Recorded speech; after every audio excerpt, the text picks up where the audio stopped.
मेरा नाम विक्रम है, दिल्ली में रहता हूँ। मेरी उम्र 21 साल है। मैं 4 साल बाद शहर से घर वापस आया था। मेरा 6 इंच का गन्ना तड़पता रहता था किसी को पेलने के लिए। मेरे घर के सामने वाले घर में एक लड़की रहती है अपने परिवार के साथ। मेरी ही उम्र की होगी, दिखने में काफी खूबसूरत है। उसका फिगर 3-3-2-5-3-5 का होगा। जब भी हम दोनों बालकोनी में खड़े रहते, एक दूसरे को चोरी चोरी देखते रहते। वो पूरा दिन घर में ही रहती थी। एक दिन मैं मेट्रो से कहीं जा रहा था तो मेट्रो स्टेशन पर वो मुझे मिली। हम दोनों ने स्माइल पास की। फिर मैंने उसके पास जाकर उसे हेलो बोला। उसने भी हेलो कहा और अपना नाम प्रिया बताया। वो अपने कॉलेज जा रही थी कुछ पेपर्स लेने। उसने बताया कि वो कोरेस्पॉन्डिंग से पढ़ाई करती है, इसीलिए घर पर ही रहती है और उसके ज़्यादा दोस्त भी नहीं हैं। मैंने कहा मेरी दोस्त बनोगी? तो वो थोड़ी शर्मा गई और हाँ कर दी। मैंने उसका नंबर ले लिया और वो चली गई। शाम को फिर वो बालकोनी में खड़ी मिली। मैंने हाथ से इशारा किया तो उसने स्माइल दी। मैंने इशारा किया कि खूबसूरत लग रही हो। वो शर्मा कर अंदर चली गई। रात को उसका मैसेज आया, सो गए क्या? मैंने कहा नहीं, वो मैं अकेलापन महसूस कर रही हूँ। काश कोई अभी मेरे पास होता। मैं उसकी भावनाओं को समझ रहा था कि आग दोनों तरफ लगी पड़ी है। हम मैसेज के जरिए ही बात करने लगे रात को।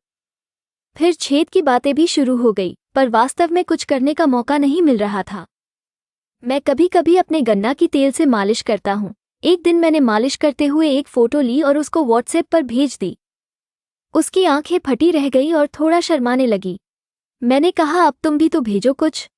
बहुत मनाने के बाद उसने अपनी फ़ोटो भेजी। मेरी तो पैंट फटने को हो रही थी और बस सोच रहा था कि कब मौका मिलेगा इसको पेलने का। एक दिन रविवार था और घरवाले किसी रिश्तेदार के यहाँ गए हुए थे और मजे की बात ये थी कि उसके यहाँ भी कोई नहीं था। मैंने मौका देखकर उसको घर पर बुला लिया। जब वो घर के अंदर आई तो मैं केवल कच्छे में था। वो हंसने लगी। मैंने कहा मेरे गन्ना की मालिश करो ना तुम।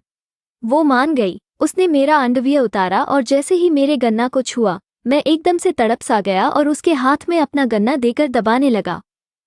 उसने मेरा गन्ना पर तेल लगाया, मालिश करने लगी। क्या बताऊं कि कितना मज़ा रहा था। मालिश करते करते वो मेरी मुठ मारने लगी। 10 मिनट बाद मैं झड़ गया। फिर मैं बाथरूम गया और गन्ना को साफ करके आया। गन्ना अब फिर से खड़ा हो चुका था। हम दोनों पागलों की तरह एक दूसरे को चूसने लगे। इस बीच हमारे हाथ एक दूसरे के शरीर के ऊपर फिर रहे थे। मैंने उसका कपड़ा उतारता शुरू किया। धीरे धीरे करके मैंने उसके सारा कपड़ा उतार दिया। अब वह मेरे सामने थी, बिल्कुल पके हुए आमों की तरह। मैं उन्हें दबाने लगा और फिर उसके दोनों संतरे चूसने लगा। वो बहुत जोर से सीतकार रही थी और मुझे कस के पकड़ रही थी। मेरा एक हाथ उसकी जांघों की तरफ चला गया और वो सिहर उठी। मैं उसकी छेद में उंगली करने लगा। वो पागल सी हो उठी।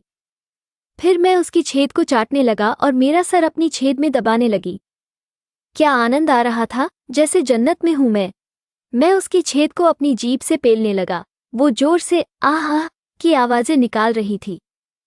फिर हम दोनों 69 की अवस्था में आ गए। मैं उसके ऊपर चढ़ गया और गन्ना उसकी छेद में डालने लगा। पर उसकी छेद बहुत ही तंग थी तो थोड़ा सा ही घुसा और उसे दर्द होने लगा। मैंने और जोर लगाया तो चिल्लाने लगी, बाहर निकालो, दर्द हो रहा है। एक जोर से धक्का मारा और गन्ना आधा अंदर चला गया। उसकी आंखों से आंसू आने लगे। फिर मैंने धीरे धीरे गन्ना आगे पीछे किया तो थोड़ी शांत हुई। पर क्या मज़ा आ रहा था, क्या बताऊं। जैसे गन्ना को किसी गर्म भट्टी में डाल दिया हो। फिर मैंने एक और धक्का लगाया तो गन्ना पूरा अंदर चला गया। मैं धीरे धीरे उसे पेलने लगा। अब वो भी मज़े ले रही थी। उसके हाथ मेरी पीठ पर थे और मेरा एक हाथ उसके आम को दबा रहा था। उसकी आंखें बंद थी और बस आह कम ऑन कह रही थी। करीब 13 मिनट बाद हम दोनों का छूट गया और मैं उसके ऊपर लेट गया और उसके आम चूसने लगा। उसके शरीर से बड़ी अच्छी गंध आ रही थी। गन्ना महाराज फिर खड़े हो गए और पेलने का खेल फिर शुरू हो गया। उस दिन मैंने खूब पेला और फिर उसने अपने कपड़े पहने और घर जाने लगी।